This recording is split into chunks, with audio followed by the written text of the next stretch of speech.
Good morning, everybody. I'm Todd Tuckey, President of the Barrie Chamber of Commerce, and we'd like to welcome you and thank you for joining us at the bi-weekly virtual town hall meeting. And before we get started, I'd like to introduce you to Paul Markle, our interim executive director at the Chamber. Morning, Paul. Good morning, everyone. Thank you, everybody, for attending today. Things have been sort of hopping along. This new face mask order has obviously got our phones ringing a little bit. So, again, I want to reinforce the fact that we have a local PPE page on our website. So if you're thinking of putting masks in your business for your patrons, or if you're looking for additional supply because obviously more will be used, please visit that site. We're adding new suppliers on a regular basis. But I won't take up anyone else's time at this point. We've got better things to be discussing. So, great, thanks, Paul. So, in recent months, we have truly seen the spirit of Team Canada as every level of government has come together to ensure that Canadian families and businesses are helped through the economic implications of COVID-19. They have announced supports, listened to feedback, and then made adjustments to meet the needs of Canadians. The cooperation of all levels of the government and the decision-making process is faster than we've ever seen before. As we move towards openings, the situation continues to evolve daily, and the task of guarding Canadians through COVID-19 is far from over. Government is still actively seeking input to ensure that the needs are met and to address the issues faced by various sectors and communities. All right. So in a moment, I'm going to introduce all of our panelists, and I'll ask them right after that to provide a brief update for you from their level of government and what's going on. After which we'll open it up for a Q&A. We did accept questions in advance as usual to today's session, and we encourage you to submit yours online as well. To submit a question, please choose the submit question to moderator option with your Zoom platform. Type out your question and I will read it to our panelists. So moving on, we'll get into our panelists, and we'll start off. Morning, we have MPP Barrie Innisfil, Andrea Khanjin. Morning, Andrea. Morning. Thank you for having me as always. I'm thrilled to be here. We just introduced a new act, the COVID-19 Economic Recovery Act. So there's a lot of things in there that are really good for getting our economy roaring again. It does feel like we're coming out of like the 1920s, so we do need to start, reutilizing all the roaring different technologies we can start using, different ways to streamline how government interacts with people. As we've seen with COVID-19, more things are going digital. So I just wanted to plug a few things. There's going to be a lot of ways of easing how municipalities and people generally do business because of this Economic Recovery Act. Municipalities will be able to run deficits, but of course it's going to come with some accountability. So just, that's been a topic of some interest. And of course, I want to thank the Chamber. You've done a lot of economic recovery meetings with myself, the job and recovery meeting specifically. A lot of your members have attended those meetings, and a lot of those recommendations that they had suggested has fed into the process. Some of it's already been covered. Others will be covered another time. So I want to thank them for that input. And the other thing I want to thank you with is we did a lot of consultation on environmental assessments with the Chamber as well. And I want to thank you for your input on that. That's actually a lot of the things you mentioned to do with that is in this new bill. Just having a project list instead of basing projects on the dollar amounts is actually based on the project itself. You could have a really cheap project, but it's really bad for the environment. So I think everyone would agree they want to do an EA, but then there's others that usually just go right through the process. So it's just to take a 6-year process down to something like 3 years to a few months, and then allow for you to submit all your documentation online. So I want to thank you because a lot of these things were with all of your efforts. Great, thanks, Andrea. And we appreciate being invited in onto that. It was great. We know we did provide a lot of input, and you guys obviously are listening, and that's great to hear. Up next, MPP, Springwater, Oromodonte, and Barrie, and our Attorney General, Doug Downey. Morning, Doug. Good morning, Todd, and glad to be here again as well with Andrea and John and Rocco. Rocco must have 2 or 3 screens going. He's everywhere. Everywhere I go, Rocco and the Ontario Chamber is out there. Yeah. No, so many things moving as they have before. There were a lot of pieces, things that affect our area in particular. Minister Laurie Scott has the applications out now for the $150 million for broadband expansion. I've spoken to some proponents in our area that are looking to expand one in particular talking about up Highway 93 and into some of the Midhurst and surrounding areas. So we'll see what comes of that. They have to apply and be part of that program, but that's good news for our area because we have a lot of areas that just do not have enough connectivity. There's also a program that's out that's new. It's a grant program. It's allow you to bring your business online or to enhance the way that you're doing business online through some consultation. We can get you some details on that. It's a $2,500 grant, which is a fair bit for a small business to help you to move into that sector to expand your web presence. So some really granular things like that, the nuts and bolts of government that are moving in addition to the big stuff. And as Andrew was mentioning, some of the stuff that we're doing is pretty seismic. We're moving things online, our virtual capacity to reach people. We're all getting comfortable doing consultations by video, which allows them to be faster and broader reaching. I do some as AG, and I was talking to the Criminal Lawyers Association. We had 700 lawyers online firing questions at me and the Chief Justices.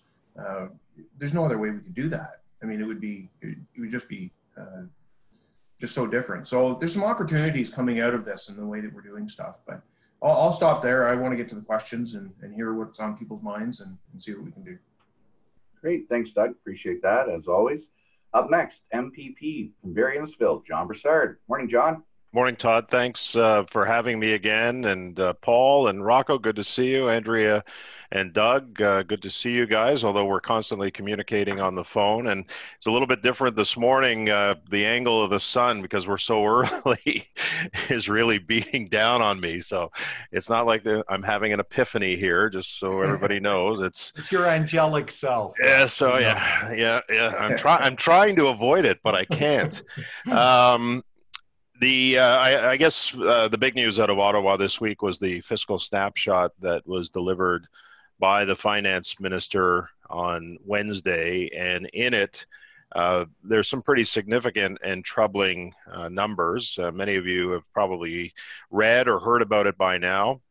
$332 billion in deficits, and when I talk about deficits, I talk about yearly deficits, and to put that in context, the overall spending of the federal government in 2015 was about $280 billion. Now it's roughly around $350 billion.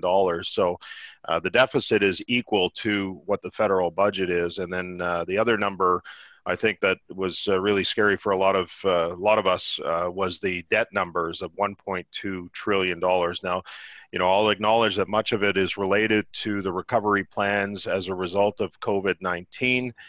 There's no question that Canadians, businesses, and individuals needed the help, particularly if government was making the decision to shut it down. But it is very, very troubling and sobering numbers.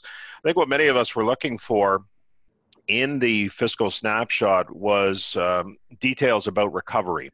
And there was very little in the way of details about recovery. And, when you contrast that to what the provincial government is doing, at least here in Ontario and other jurisdictions, as well as municipalities who are talking about economic recovery. Just yesterday, I was on a call with the town of Innisfil about recovery plans and what that's going to look like. The fact that there was a lack of detail, and I'm being critical here because I think it's important. We've gone through this, but how are we going to come out of it?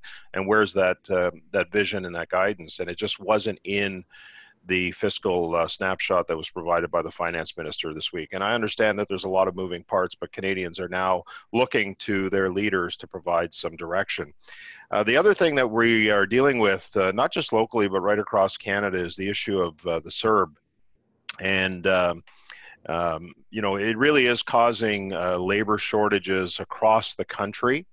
And just a couple of weeks ago, we proposed what effectively was a back-to-work bonus, because as it stands right now, and many of you who are employers know this, that if an employee earns $1,001, then they don't qualify for the CERB. So in order to meet the demands of the labor shortage that are out there and to incentivize workers to go back to work, we proposed to the government a back-to-work bonus, which incrementally doesn't penalize people for going back to work. And we really hope, and this was a couple of weeks ago, we really hope that the government will implement this, because I am hearing locally, just yesterday, I was on the phone with a local employer who has 60 positions that they could fill today, but they're unable to do that in large part because of the CERB.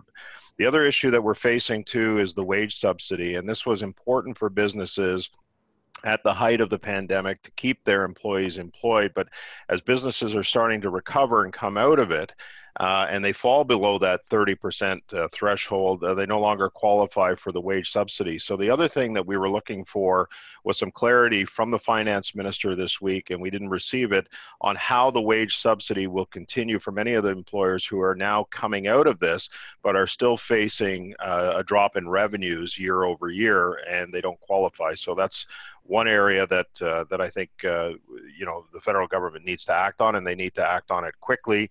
The other area, obviously, is municipalities, and I know Doug and Andrea are dealing with this. Municipalities across the country are facing significant shortfalls in revenue, and they've been asking for $10 to $15 billion in order to deal with that. And I know that Doug Downey spoke about connectivity, and that's becoming even more critical coming out of this crisis, as much as it was within this crisis, particularly for businesses and individuals. And right now, across the country, 40% of Canadians have access to broadband, and that is going to become critical to improve that number as we move forward with economic recovery. And lastly, I'll just speak about our office briefly, Todd. We are like many businesses that are transitioning into a post-COVID situation. We've got our plastic sheet that's been set up now. We are taking precautions in our office, and after the August long weekend, I haven't prescribed a date at this point, but it'll be after the August long weekend that we open up by appointment only. We're still here 5 days a week. We've got my employees here in Barrie, Innisfil, and in Ottawa who are answering phone calls and emails, and we've consolidated the numbers on the amount of phone calls and emails. We have a customer relations management system, and you would not believe the numbers of phone calls and emails that we've received, and I'm sure Andrea and Doug are the same way, like literally in thousands during the course of this crisis. And so, we're continuing to be here to help local residents and businesses, and we will be opening after the long weekend for by appointment only in-person meetings. So that's it, Todd. And again, thanks again for having me, and I look forward to answering any questions if anyone has any. Thanks. Excellent. Thanks, John. Very informative as usual. Excuse me. Up next, Rocco Rossi, President, the Ontario Chamber of Commerce. Morning, Rocco. Good morning, Todd. Always a pleasure. Thanks for having me, and an honor to be with three incredible public servants who are part of that Team Canada approach. John is absolutely right to underscore the issues of the CERB and the wage subsidy. As we all know, CERB was way oversubscribed relative to what was budgeted, and the wage subsidy way undersubscribed. So how in the transition you actually make the two work together so that there is never an incentive to not work. There should always be an economic advantage to working. And so how we, in this transition, make sure more is going into the wage subsidy. It's already accounted in the snapshot, but make sure it's being done for that purpose, because that big, eye-popping number of almost $350 billion of deficit, the thing to keep in mind about that is $212 billion of that is actually new programs. The rest is a loss of tax revenue because economic activity is not there. So getting the recovery right actually hits one of the single biggest items in that deficit, and that's why it's so critical to get those things right. Part of that $212 billion, which are the services expenditure, is a pot of money for the rent subsidy. And again, this is one where the facts speak for themselves. it has been a failure for both tenants and landlords. And again, I can't underscore enough the need for the provinces and the feds to sit down and see how to readjust that program to make sure it gets to the tenants that need it, so that they can pay their rent and not go out of business. That's critical.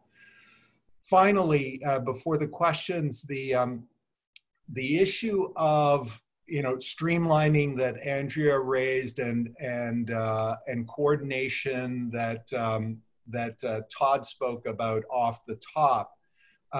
In the reopening, one of the things we're beginning to hear from lots of our members is we are huge believers in the regional reopening. We think the province got that absolutely right, the right way to go. But as you reopen in the regions, the policy should be consistent so that it is not left to every single region, every single municipality, every single medical officer of health or public health office to come up with different rules, because it makes it incredibly difficult for businesses that have multiple locations or that are close to borders between municipalities to get it right.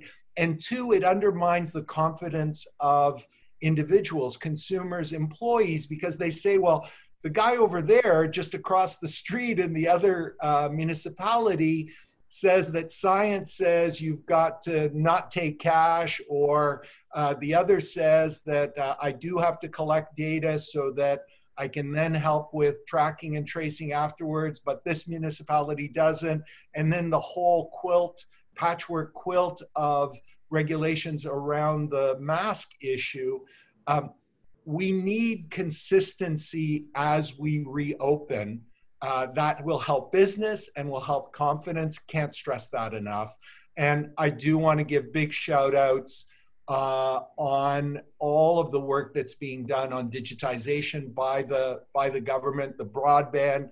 If there's one thing that has been underscored by this crisis, it's that there is an enormous digital divide. Those who've had access and ability to do more of their business online have done far better than those who've not had that capability. So those key investments in broadband expansion, in the digital Main Street initiative, big kudos to the government for investing there. That's absolutely critical to the recovery and beyond.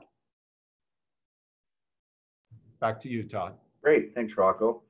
Okay, also, Barrie Mayor Lehman and the team at the City of Barrie send their regrets as they're unable to participate this morning, and also the same with our other MP, Bruce Shipley of Springwater Oro-Medonte. Barrie Springwater Oro-Medonte. You get that right, Doug? You got that right, but it's Bruce's brother. Bruce wanted to be here as well, but he couldn't make it. Yeah. Doug Shipley. I'm not used to this 8 o'clock meeting, people. I'm just working my head around this trip from Ottawa. Anyway, all right, we're going to go into the Q&A portion here. And sorry, I've done that a few times now. Anyways, again, submit your questions. Go on there, submit them. And as the moderator, I will ask the questions of our panelists. And we're going to go to the questions right now. And we're going to start out with, do we have any idea of how phase 3 will work when we are now asking for mandatory mask wearing? Well, I can start with that. I mean, obviously there's discussion about what phase 3 looks like. But to Rocco's point, we have delegated that decision-making on some of those pieces to the local, to the Simcoe Muskoka Board of Health or Public Health or the other locals. So I think we'll have more coming from that discussion in terms of what it looks like in phase 3. They're still part of that discussion. And as I hear Rocco's concern and people's concern that we have a differentiation around the province.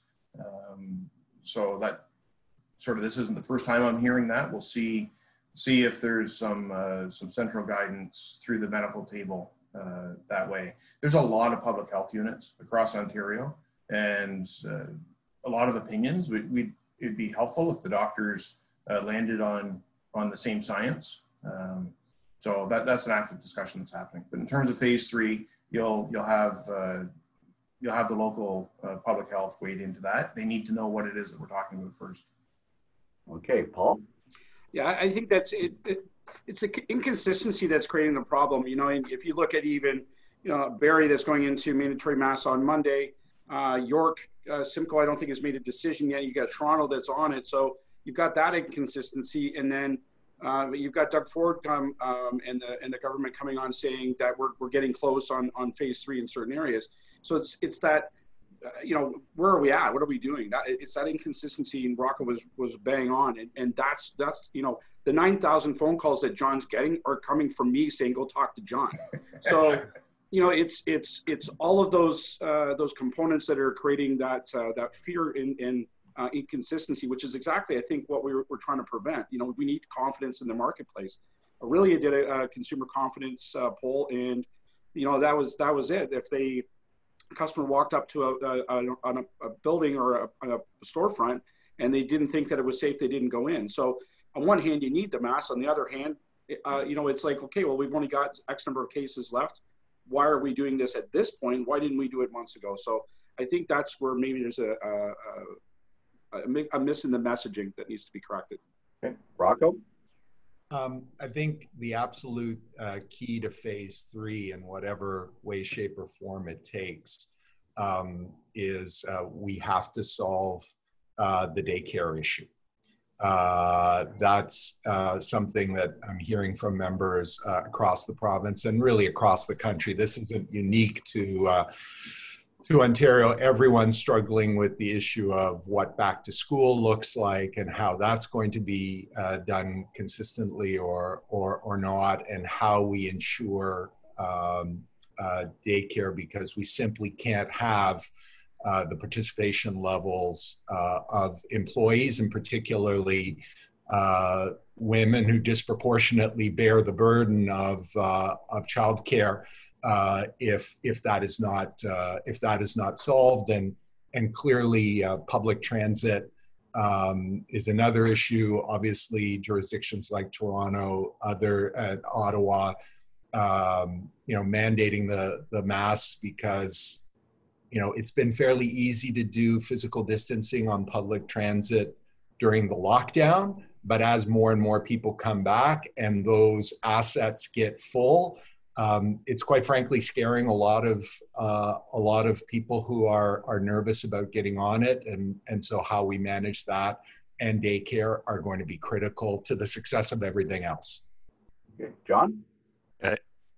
Thanks, Todd. Interestingly, Rocco, a couple of weeks ago, our Ontario caucus had a meeting electronically with the Canadian Bankers Association. And we talked about a lot of things. We talked about debt, deficit, economic recovery, what that looks like. And the top economists in all of the big 6 banks were part of this conference call, and probably many of them you would know if I named them, Rocco, and others would as well. And they said that the number one issue in terms of this economic recovery that needs to be looked at as a matter of public policy is the issue of daycare and the availability of spaces for families to be able to access affordable daycare, because simply put, as you said, as people start going back to work, this becomes a major concern. And so I just found it really interesting that these top economists in all of the big 6 banks mentioned this as the number one priority as a matter of public policy. So I just wanted to reaffirm your point that it's not just about numbers, it is about people as well.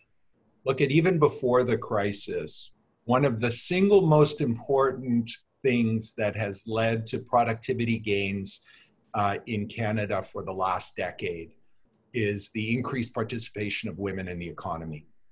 And if you do not, so this is a trend, not just in dealing with this recovery, but our competitive nature vis-a-vis the rest of the world, and our ability to get at that, you know, eye-popping $350 billion number and whittle that away through growth. There has to be high participation, and the only way that is possible is through a really sophisticated and viable daycare system across the country.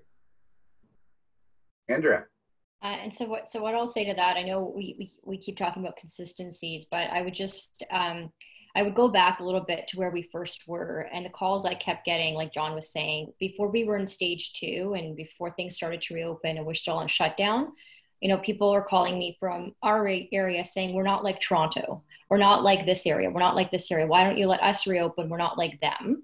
And we don't have as many cases as them, right? And that was kind of the narrative for a while. And I think it was a big portion why the province went to the regional approach. And I'm not saying that we should have consistencies across the province, but I would just use, when we talk about daycare, schools as an example as well. So the Minister of Education kind of set the tone, he set the framework. He said, look, you know, here are the 3 options. Either people stay online, either they stay online or they go to school, or they go to school full time. And there's only going to be 15 kids in the classroom. And so now it's up to every school board to figure out how they're going to manage that and what option they're going to offer.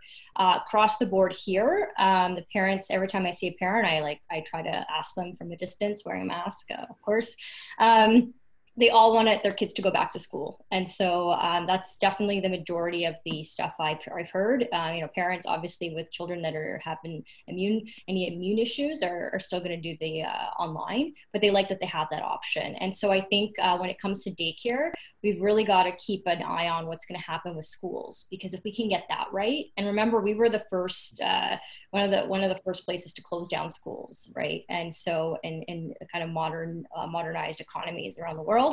And so that will be a really good indicator. And so, you know, as we try to get daycares open, we're still in a pandemic. We don't have a cure as well. So that's kind of, we have to be vigilant there.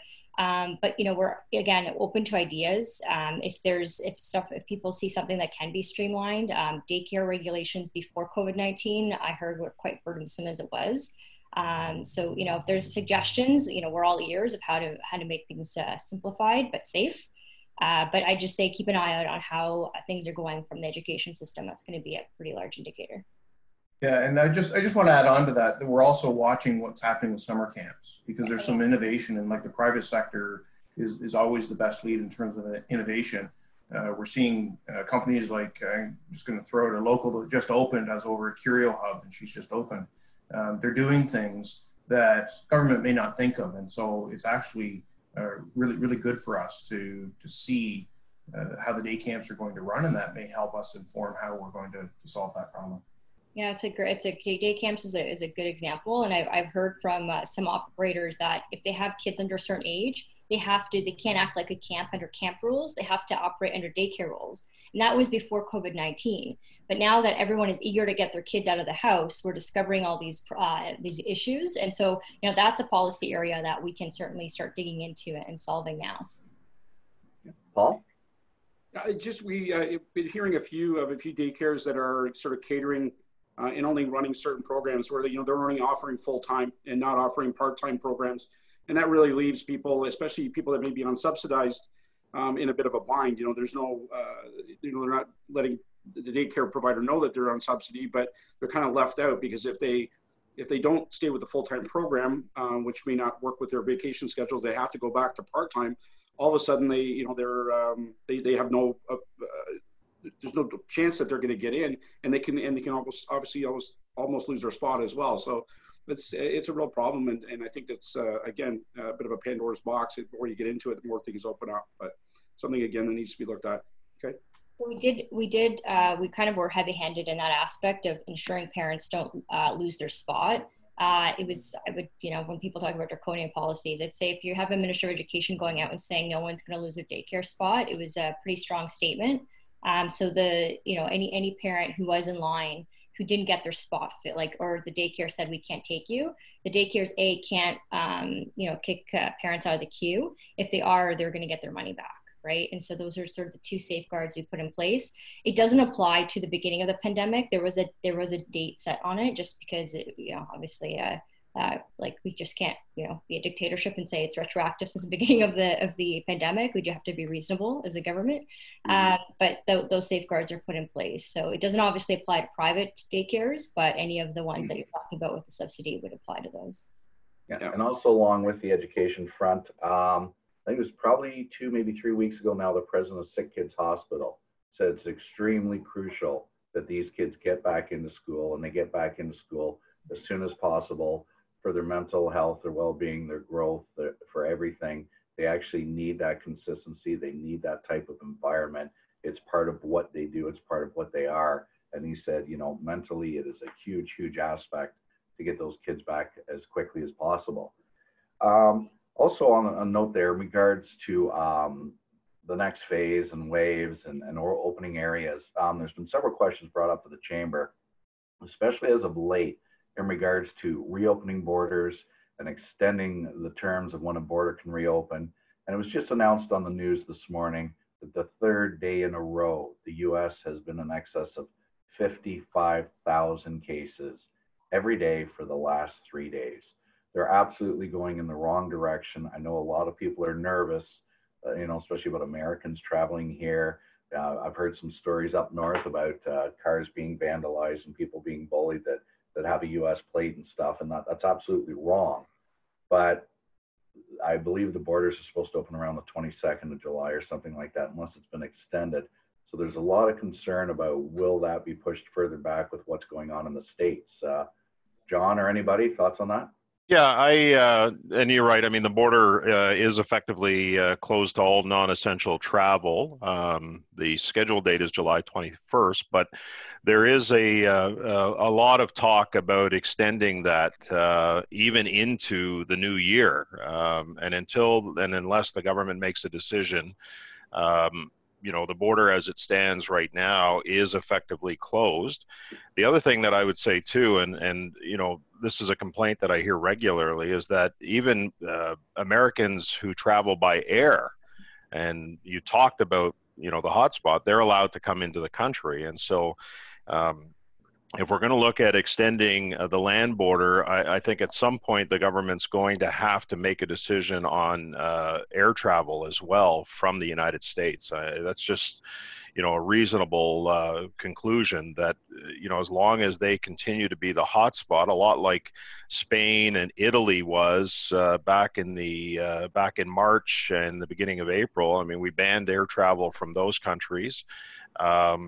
We need to seriously start considering it, because the Americans, unfortunately, do not have a handle on this crisis at this point. The other thing that we need to really address as well is the issue of, and my office has been dealing with a couple of cases on this, Canadians who are married to Americans and vice versa. And we're still having, I know that there were some rule changes, but again, it's still up to the discretion of the CBSA border agent. And so we're still dealing with circumstances where couples aren't able to reunite at this point, and in some cases they're living on opposite sides of the border. So I mean, there can be some reasonable things that are done, but we really we need to protect ourselves. That's the bottom line here, Todd. So I do expect that there will be an extension of the border crossing ban, but with everything that's going on, air travel needs to be considered as well, unfortunately. And that was perfect, John, because that was a segue into the next part, because the question's been asked about flight. I think you can fly out of this country, you can fly into this country, and if you take a plane with 200 or 300 people, you're in that little tube. And that's probably the worst environment. And again, I've heard of people flying back here from Florida. I would be nervous as heck if I was flying from Florida or Texas, any of those extremely hard to hit places. But anywhere, you don't know who's on that plane with you. You don't know who they've been in contact with. And you're in contact with basically every person on that plane as they're coming and going. They're passing you. They're going to the washroom. They're passing you to get to your seat. You're passing them. You're contacting almost every one of them. So That's, one of the other issues too that that's coming up, and maybe Rocco can speak about this, is the fact that there are many Canadian businesses with operations in the United States, and they're still able to travel by air, but they're actually making the conscious decision now not to send any of their executives or salespeople down to the United States. So it is having an impact on business, what's happening down in the U.S. For Canadian businesses who have subsidiaries down in the United States as well. And in some cases, it's emergency situations that people are required, but they are holding back on sending their people there. No question. I mean, the math is compelling. Look, Canada as a whole yesterday had about 300 new cases. The US, over 55,000 cases. It's 10 times the population. So just rough math, to be equivalent to Canada, that would be 3,000 cases in the entire United States. They have 20 times the rate of infection. And the economic impact is considerable. It's not just those Canadian companies faced with issues around employees. You have fishing camps, tourism in northwestern Ontario that has depended on U.S. tourism. Stratford has closed its season, knowing the border was closed. That's a couple $100 million impact to that local area when you think about it. But we're doing it to keep our people safe. The EU is not permitting Americans to fly in without self-isolation. And one of the things we're going to have to watch out for, although symbolically it seems like a great thing, people are going to really question is what happens with professional sports, because they're talking about reopening in those. So suddenly there are special rules for athletes, not for everyone else. And people are going to, this is part of that drip, drip, drip of consistency and inconsistency. Yeah. Okay, back to the question board. My question is there a plan in place for a second wave so that we are prepared, even if it doesn't happen, specifically around businesses, so hopefully they don't get hit as hard again? And it's funny because that's one of the things I've been looking at and trying to find, similar to how you opened up earlier today, John, with your little information session. And I'm not seeing a whole lot anywhere about the preparedness for this. What are we going to do? How are we gonna handle it? Are we actually prepared if a second wave hit, like what is happening in the States right now?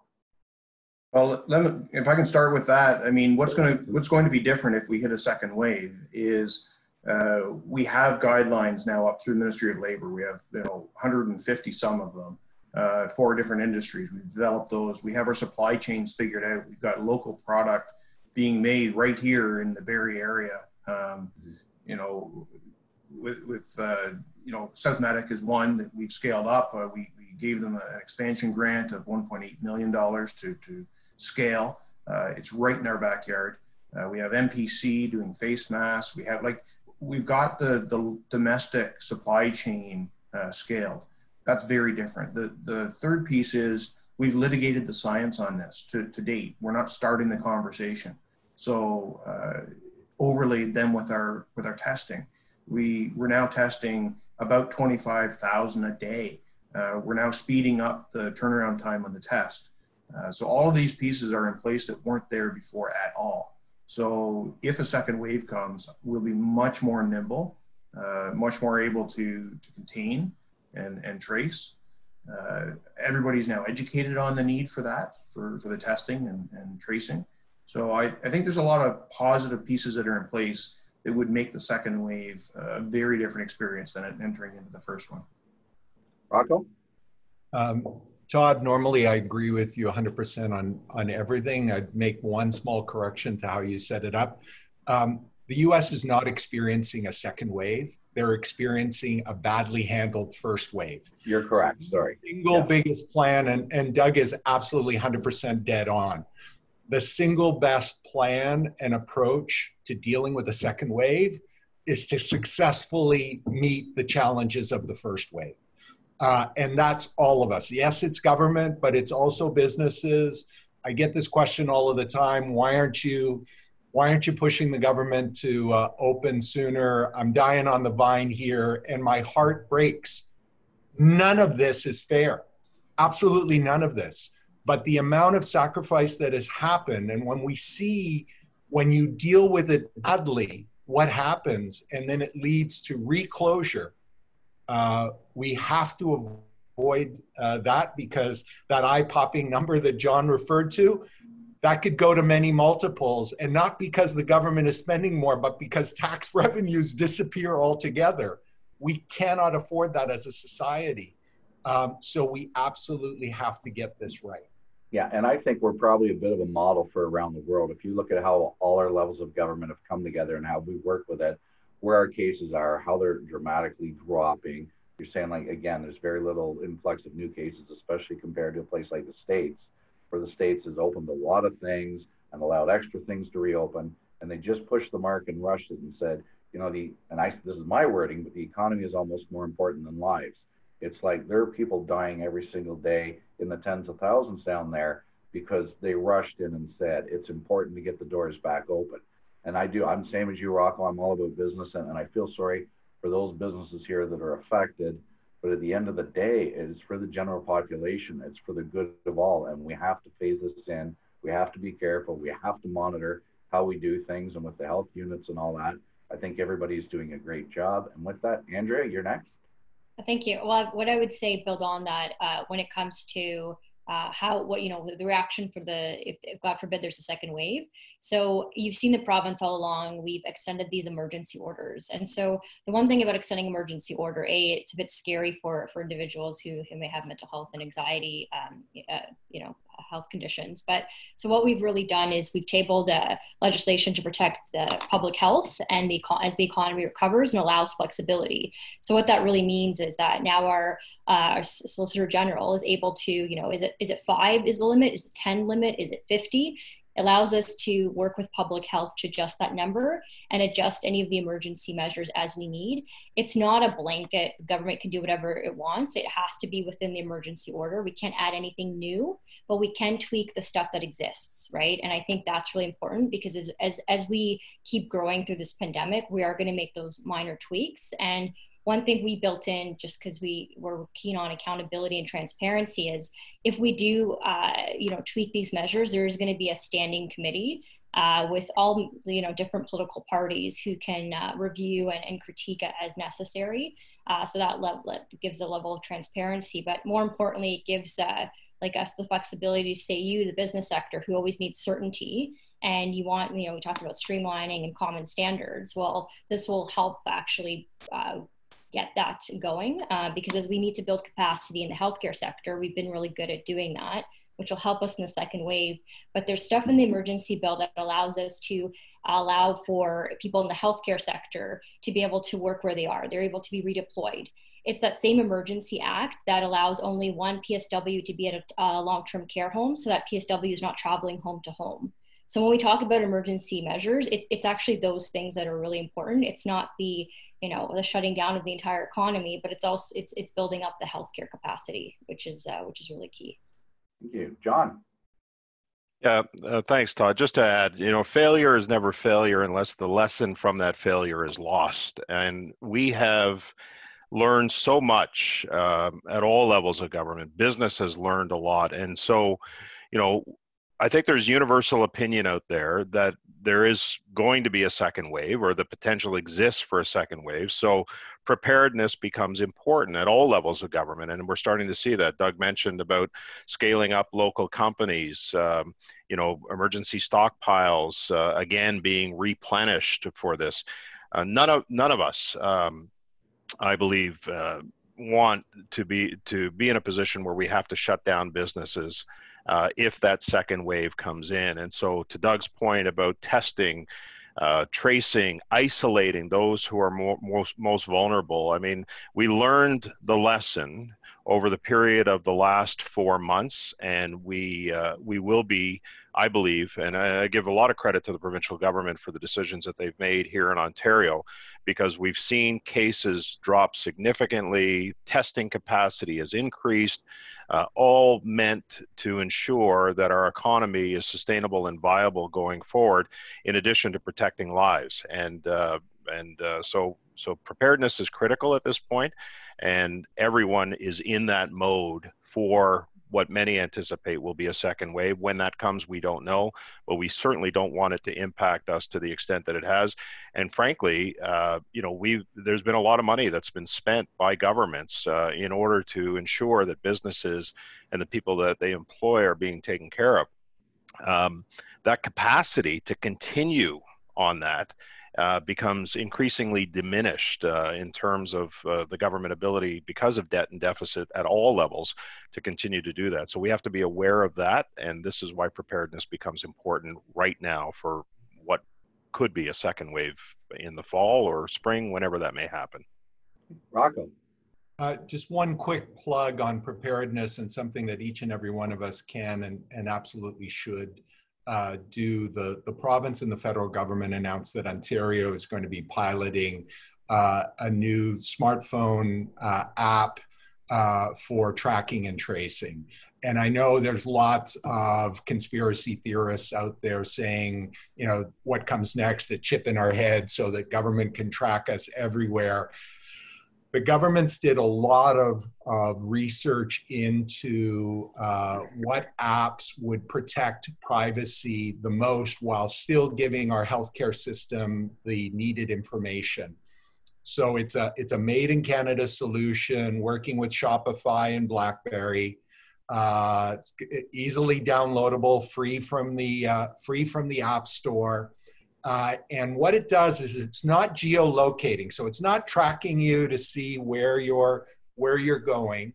It uses the Bluetooth in the background to do a virtual handshake with every phone that you go by over the course of your day.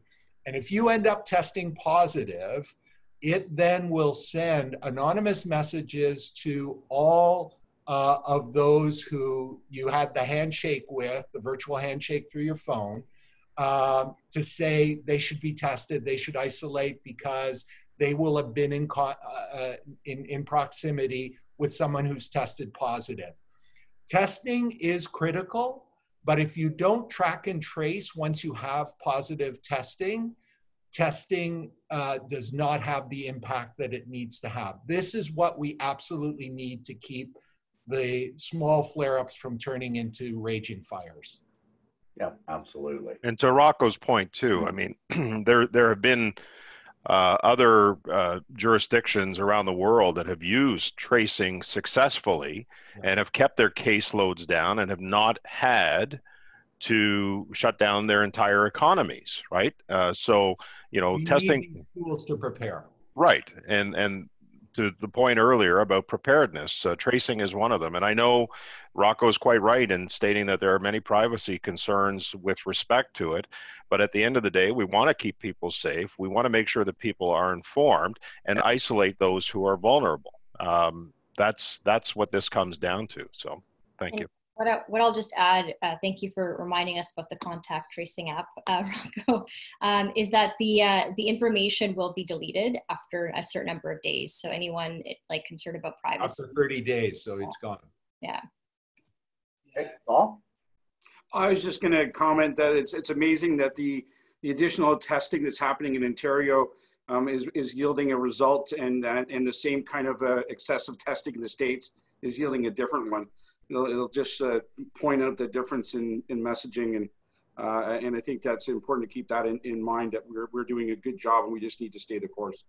Not excessive testing, it's bad policy that leads to bad results in that testing. Exactly. Lots of testing is a very good thing. Absolutely. Yeah. Because the last time I checked, a test is not a vaccine. So the notion that, I was tested, I was negative, no worries. Yeah. No. this has to be done on a continuous basis as we continue to interact with one another. Yeah, but you know, it's horrible that information flows over that invisible border, and you know, it affects everyone's minds, and we get this sort of counterintuitive you know, approach to how to recover from this. So, anyway, okay, the next one's probably more geared towards Andrea and Doug, and it says the province has asked the school boards individually to come up with 3 options for September. Will the government choose one option and mandate it across the province, or will each board be choosing how they proceed? And will this mean that education could look vastly different from region to region?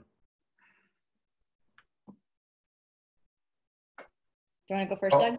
Sure. I mean, quite frankly, education is different from region to region. I mean, let's be honest. You know, different broadband is just one piece of that puzzle. You know, people that have access to some resources that others don't. So we don't. You know, I don't think it's heresy to say that we don't have a homogenous school experience across the province.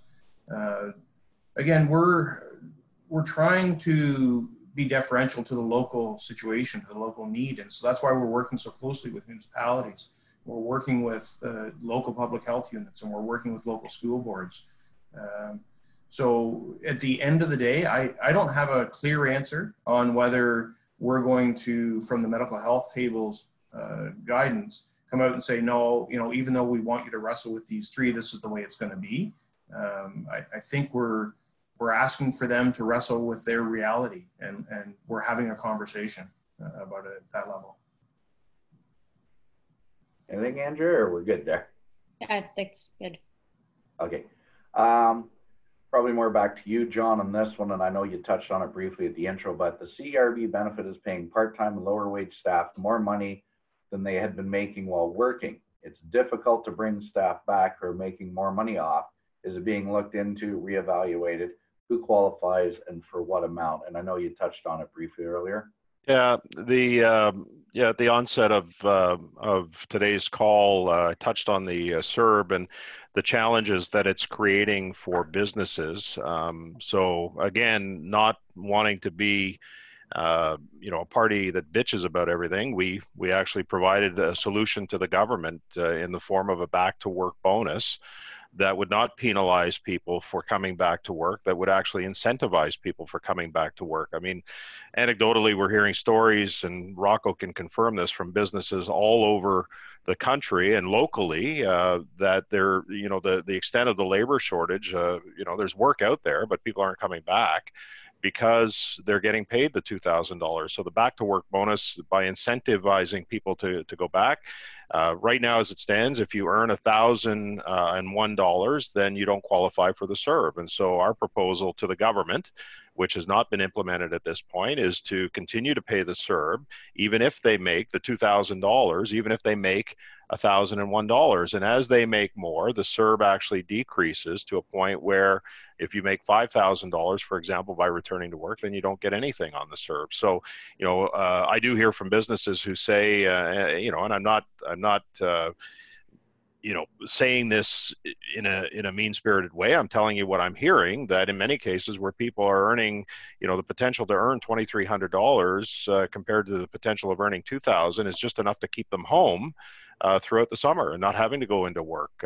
So, you know, we're trying to resolve that situation. But Rocco, I'm sure you are hearing as much as I am from businesses right across the country within your chamber network who are facing the same situation. Absolutely. And it goes back to, you've got the wage subsidy on the one hand, you have the CERB on the other. It's all taxpayer money, it's all printed money. And what we need to do is rebalance that. So the incentive is always, to John's point, that work you're going to do better by being at work than you are at home collecting a check. And our back to work bonus is a reasonable solution to this. And anybody, and it's been universally accepted by the Canadian Federation of Independent Business. I think the Chamber has come out in support of it to incentivize people to go back to work. about a month ago, there were still 8 million people that were on the CERB, and yet we had a significant labor shortage. It doesn't, how do you reconcile that? It just, there's work available, and yet there's high unemployment. So we need to really make sure, if anybody wants any information on how our back to work bonus, the proposal would look like, go to my website, johnbroussard.com, and it explains it all. And it's very simplistic, but it's a reasonable and pragmatic approach to. It's very simple, but not simplistic, John. Right. Well, very simple, but not simplistic. Thank you. Yeah. Pragmatic. Okay. Thanks.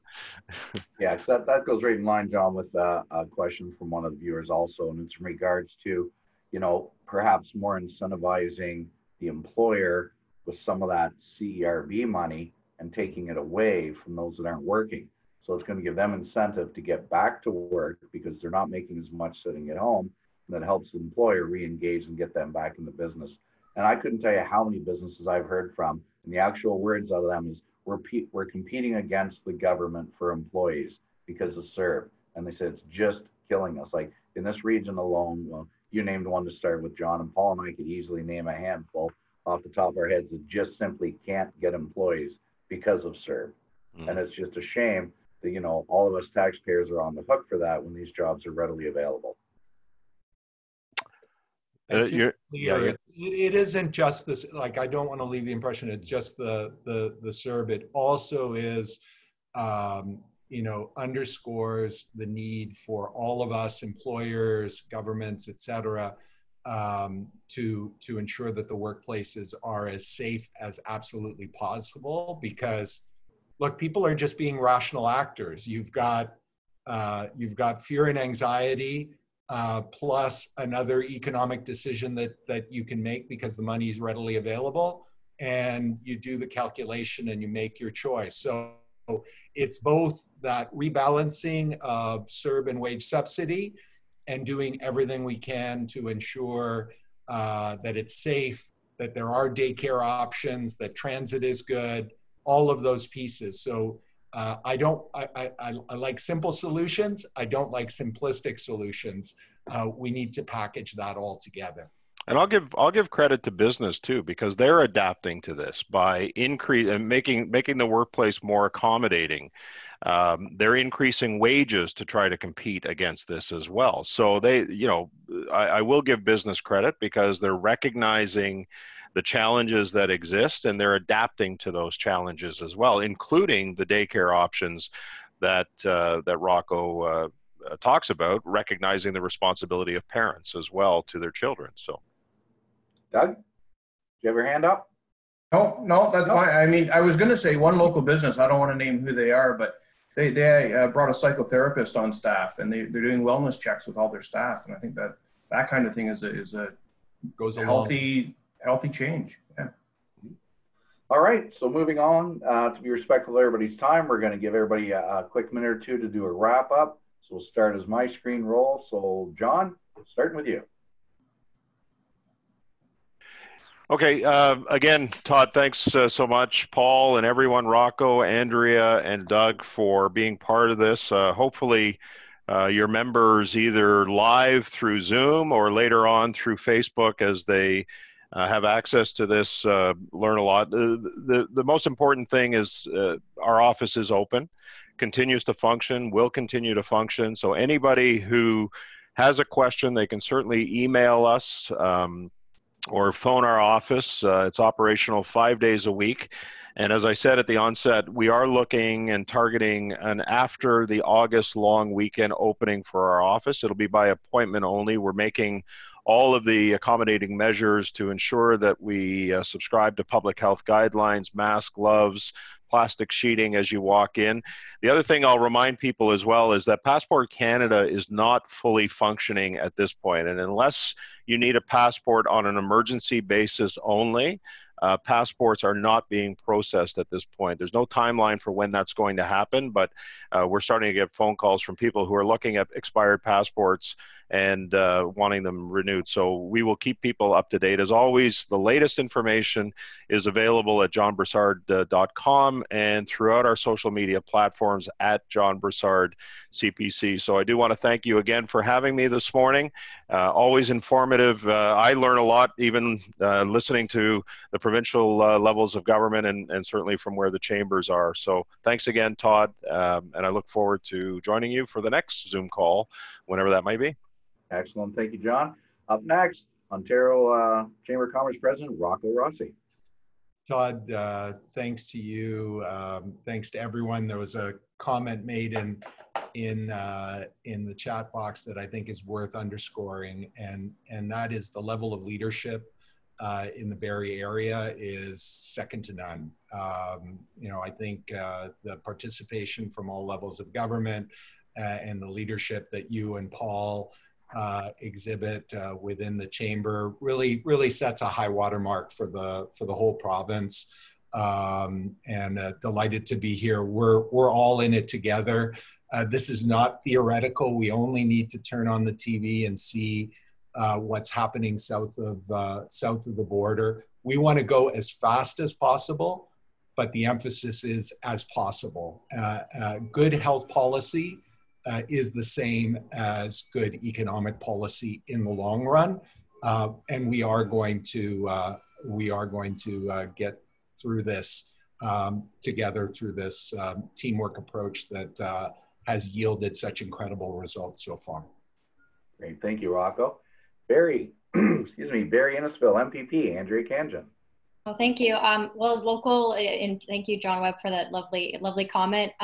So as local politicians who are really here to serve the public, you know, both MPP Doug Downey and John Broussard and I, we've been trying to go out to support our local businesses. And John and Doug have also been out there doing videos. And the message has really been, you know, shop local, shop with confidence, and shop safely. So, you know, if your business needs, one of us to kind of come in there for some support, you know, kind of do some additional advocacy and advertising, we're really trying to emphasize that through all levels of government, because like you said at the beginning, both Todd and Paul and Rocco, is that we need that confidence for our businesses. And so if we can play a role and help as politicians, we're happy to do that. And all three of us have been doing that. So, but as John said as well, office, is functioning. We are just cognizant of some of our staff in terms of people coming in. So it's a phone call to make an appointment or email us. We're always trying to get back to people as soon as we can. So just keep approaching us. And the last thing I will end with is a little bit of a challenge. So we talked about, you know, going digital, modernizing, and all these things that are the provincial government's been doing all along since we got elected and before, and obviously during COVID. And I think as much as we're talking about a health pandemic and it can be daunting, I would say that, you know, let's use this as an opportunity. How can we do things better? And if you have ideas of how we can streamline, digitize, make things better for the province, I think time is money in much of the business sector. So if there's something you have an idea of, please do reach out and let us know. Great, thank you, Andrea. MPP Barrie, Springwater, Oro-Medonte, and Attorney General Doug Downey. You nailed it that time, Todd. So right. Thank you to the chamber and for John and Andrea and Rocco. As we're moving through this, hopefully we're into phase 3 soon. The numbers are good. The testing's up. You know, when we get there, we're still not out of the woods entirely. So continue to give us feedback. You know, check our websites or the central websites for updates. As we move to phase 3, if you have further input in terms of businesses that you think should be further open or what, there's going to be access points for that to be heard. So I think everybody's just doing such a great job on all levels, coordinating. Let's keep that up and let's just get right through this. Excellent. Thanks, Doug. Barrie Chamber of Commerce, Paul Markle. I just want to take a couple of quick seconds. Again, thank you to everyone for coming. It really is important that we have you here. I was unfortunate that our municipal government couldn't come today. There are a couple of things that are going on. So first of all, I just want to let everyone know that the chamber office is open by appointment only. I'm in here every day. I'm lonely. Please come and see me. If you have any questions, we'd love to hear from you. We do have a couple of things that are up and coming. Right now, we're just starting a social media kick out on something called the Big Spend, which is an event that's happening about buying local on July 25th. So we encourage everybody to get involved with it. It's a very simple program. You go out and buy something locally on July 25th. You post it on the website with so you register and then post on the website with a hashtag. And it just emphasizes getting everybody sort of into buying local. And with that, obviously, the digital Main Street that Doug spoke about is becoming much more important. So we've got a virtual marketplace coming online. It's actually already been launched in the Barrie area, something that's been very successfully launched in Kitchener, Waterloo, and a couple of other areas called Hey Local. And that's a combined effort from it was a challenge that was won. But that's a collaborative effort between the Sandbox, BIA, Invest Barrie, Barrie Chamber of Commerce, Small Business SBC. And again, you're going to see that. So it's an opportunity for you to get your business online with a platform that is going to extend past COVID. So a really exciting initiative that we're working on, and you're going to hear more about that. So stay tuned to our channels because there are a lot of exciting things happening, and I encourage you to come back and continue watching these town halls and bring questions because you're getting answers right off the tongues of our people who are making a difference in our world. So thanks very much. And that shop local is the 25th, right? July 25th. Just go to the any chamber social media platform, and you're going to see posts about it. So, and again, that's something that I learned at an OCC town hall this week. So the OCC is working hard on our behalf as well. I can't thank Rocco enough for the initiatives that they're working on, and they're providing great information that we're just spitting back out. They've got teams of people that are working hard to get the right information out to our members. That's great, Paul, and thanks. Just a reminder, that's 6 days before my birthday, so if you want to go to shop and buy something local for me, just this year, Paul, nothing frilly. So, in closing, I'd like to thank everybody once again for joining us and for doing the part in your business every day. We urge every leader in our community to maintain their focus on slowing the pace of the transmission of this COVID-19, whatever stage of operations your business may currently be in. Barrie Chamber of Commerce is here to help you through this. Feel free to reach out at any point. And again, as you heard Paul, he's lonely. Knock on the door, call ahead, come meet him. He can answer all your questions. If he doesn't have it, one of these panelists he's going to reach out to, and I assure you we will get you an answer. We also, again, on what Paul was discussing, we implore everyone to shop local. We all need your help more than ever to support our local businesses, whether it be a gift card for a restaurant or a certificate to help a business ride out this storm. Every little bit will help. And last but not least, as social distancing measures are being slowly lifted, please ensure that you continue to follow all requirements put out by the health unit and take them seriously. These are not to be taken lightly, even though the fear may be wearing off. As we are entering into the hot summer months, our main priority is to keep the community safe and healthy, which is the responsibility of all of us collectively. And with that, everybody have a great day, have a great weekend, and thank you all for joining us.